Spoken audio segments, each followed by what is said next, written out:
सर्व मंगल मांगल्ये शिवे सर्वार्थ साधिके शरण्ये त्र्यंबके गौरी नारायणी नमोस्तुते। जय मां महागौरी। आप सभी श्रोताओं पर मां महागौरी का आशीर्वाद सदैव बना रहे। आज चैत्र नवरात्रि की अष्टमी तिथि है और 8वें दिन मां दुर्गा के महागौरी रूप की पूजा की जाती है। मां महागौरी की शक्ति अमोघ और सद्य फलदायिनी है।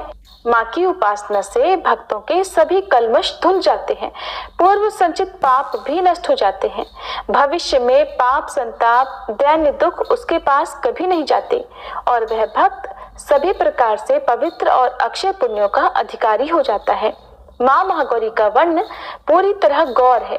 इस गौरता की उपमा शंख, चंद्र और कुंद के फूल से की गई है। इनकी आयु 8 वर्ष की मानी गई है। अष्ट वर्षा भवेद गौरी। इनके समस्त वस्त्र और आभूषण आदि भी श्वेत हैं। महागौरी की 4 भुजाएं हैं। इनका वाहन वृषभ है। इनके ऊपर के दाहिने हाथ में अभय मुद्रा और नीचे वाले दाहिने हाथ में त्रिशूल है। ऊपर वाले बाएं हाथ में डमरू और नीचे के बाएं हाथ में वर मुद्रा है। इनकी मुद्रा अत्यंत शांत है। अपने पार्वती रूप में इन्होंने भगवान शिव को पति रूप में प्राप्त करने के लिए बड़ी कठोर तपस्या की थी। इनकी प्रतिज्ञा थी कि व्रेयहम वरदम शंभुम नान्यम देवम महेश्वरात्। गोस्वामी तुलसीदास जी के अनुसार भी इन्होंने भगवान शिव के वरण के लिए कठोर संकल्प लिया था। जन्म कोटि लगी रगर हमारी, बरऊं शंभु न त रहूं कुमारी। इस कठोर तपस्या के कारण इनका शरीर एकदम काला पड़ गया। इनकी तपस्या से प्रसन्न और संतुष्ट होकर जब भगवान शिव ने इनके शरीर को गंगा जी के पवित्र जल से धोया, तब वह विद्युत प्रभा के समान अत्यंत कांतिमान गौर हो उठी।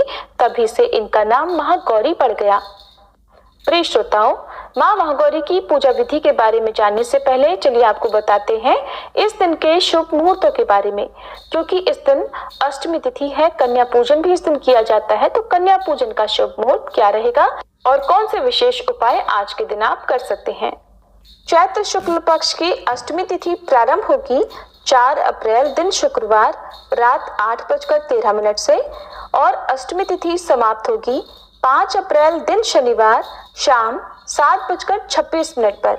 इसलिए इस बार दुर्गाष्टमी यानी 8वें दिन की पूजा 5 अप्रैल दिन शनिवार को ही की जाएगी।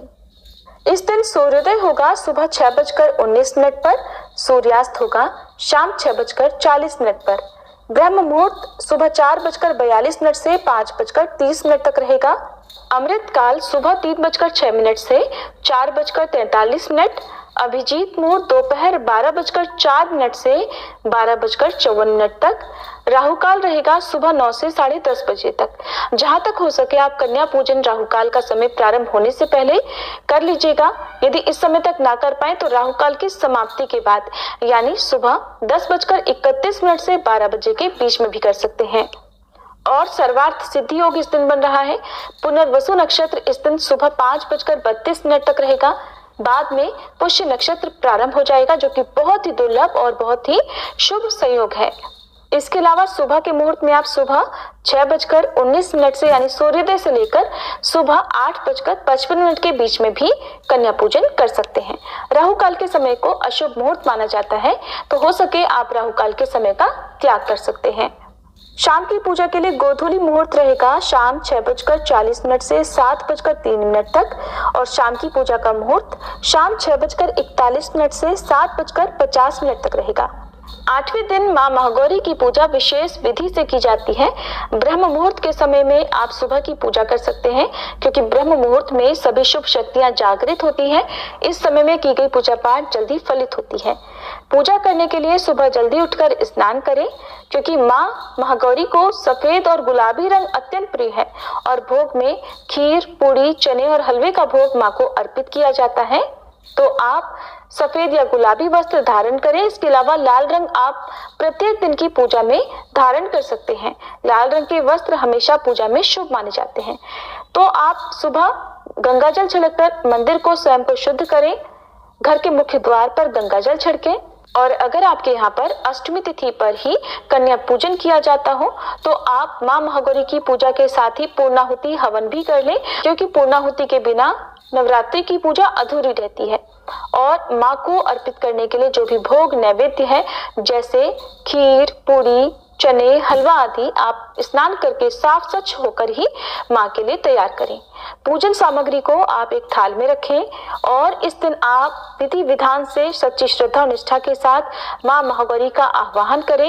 यदि आपके यहाँ पर कन्या पूजन इस दिन हो रहा हो तो कन्या पूजन का संकल्प लें। यदि आपके यहाँ पर इस दिन केवल उपवास रखा जाता हो तो उपवास रखने का संकल्प ले सकते हैं।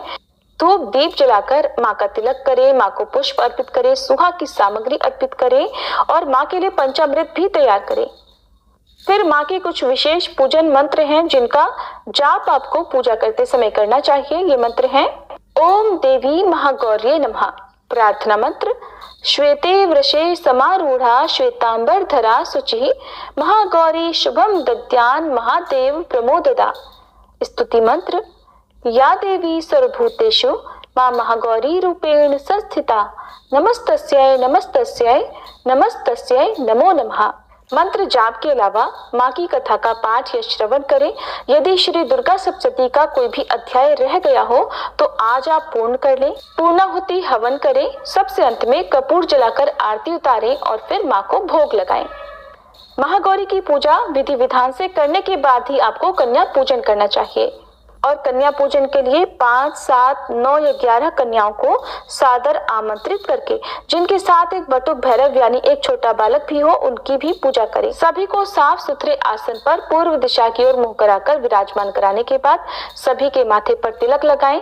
कन्याओं सहित बटुक भैरव को भी आप प्रसाद में हलवा, पूरी, चना, नारियल आदि दें और उसके बाद जो भी व्यंजन, जो पकवान, सात्विक भोजन आपने बनाया है वो भी आप उन्हें दे सकते हैं। बाद में उन्हें दक्षिणा और फल, मिठाई आदि देकर सभी के पैर छूकर उनका आशीर्वाद लेकर सम्मान सहित विदा करें। और पूजा पाठ में या कन्या पूजन में हुई गलतियों के लिए सच्चे मन से माँ महागौरी से क्षमा याचना भी करनी चाहिए।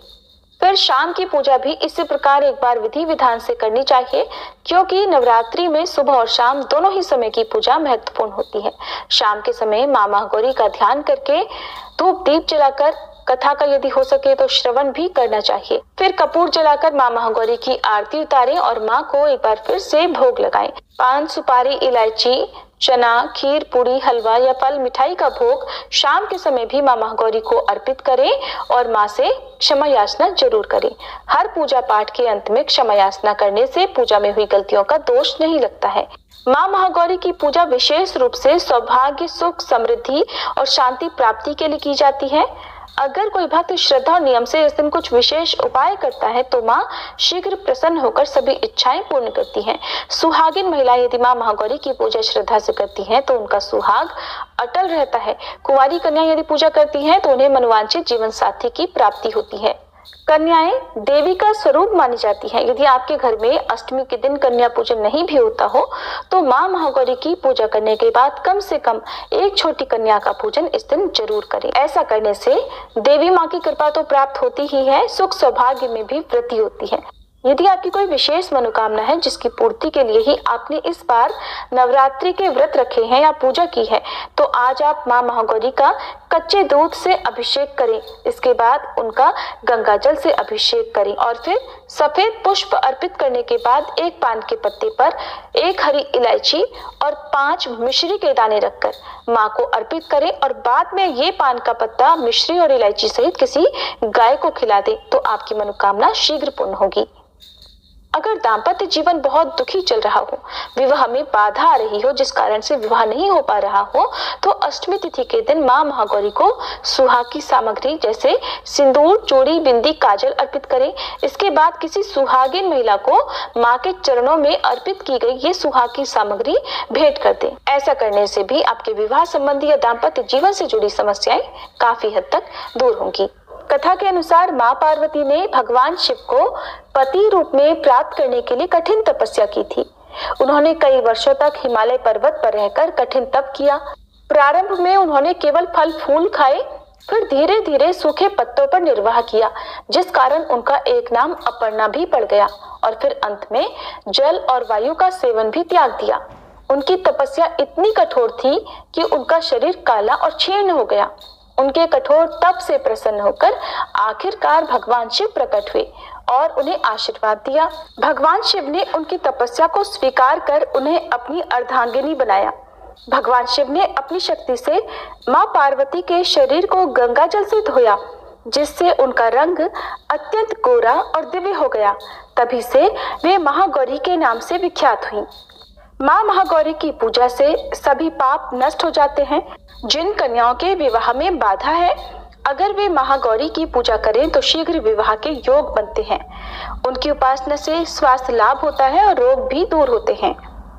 मां महागौरी की कथा हमें सिखाती है कि सच्ची निष्ठा और कठोर तपस्या का फल अवश्य मिलता है। ये कथा हमें ये भी बताती है कि जीवन में कठिनाइयां चाहे कितनी भी हों, अगर हम धैर्य और समर्पण के साथ अपने लक्ष्य की ओर बढ़ते हैं तो सफलता निश्चित रूप से प्राप्त होती है।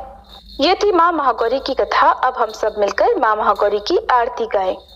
ओम जय जय महागौरी मैया, जय जय महागौरी।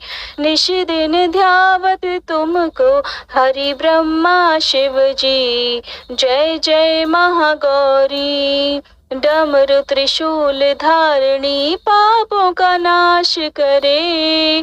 वृषभ वाहन पर विराजे माँ कल्याण करे। ओम जय जय महागौरी।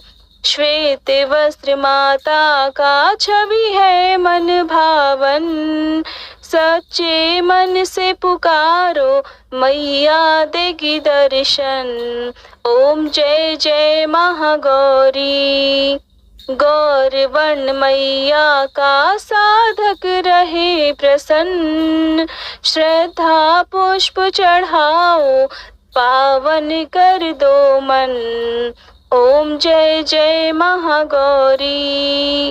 अष्टमी नवरात्र में पूजा माँ की करो।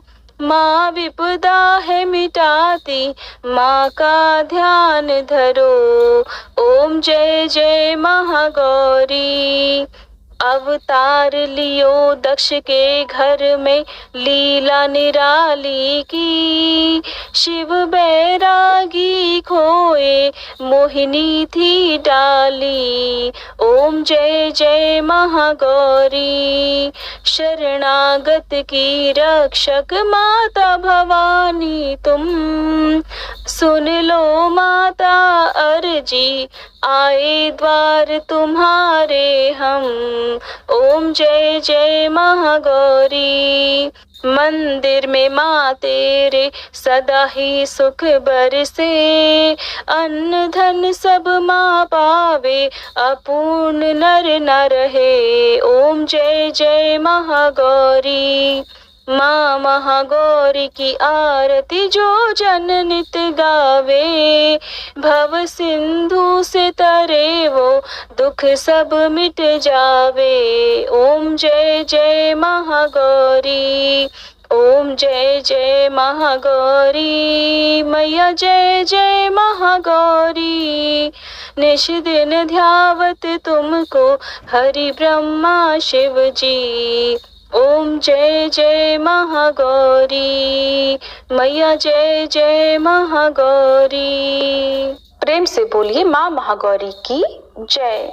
ये थी आज की वीडियो। अगली वीडियो में आप जानेंगे माँ सिद्धिदात्री की संपूर्ण पूजा विधि, मंत्र, कथा और आरती के साथ ही कन्या पूजन के शुभ मुहूर्त के बारे में। अगर आपको ये जानकारी अच्छी लगी हो तो वीडियो को लाइक करके कमेंट बॉक्स में जय माता दी भी जरूर लिखिएगा। दोस्तों, आपको ये कथा कैसी लगी कृपया कमेंट कर ज़रूर बताइए। वीडियो पसंद आया हो तो लाइक करें और अपने दोस्तों के साथ शेयर करें। ऐसे ही बहुत सारी कथाओं को सुनने के लिए चैनल को सब्सक्राइब ज़रूर करें। धन्यवाद।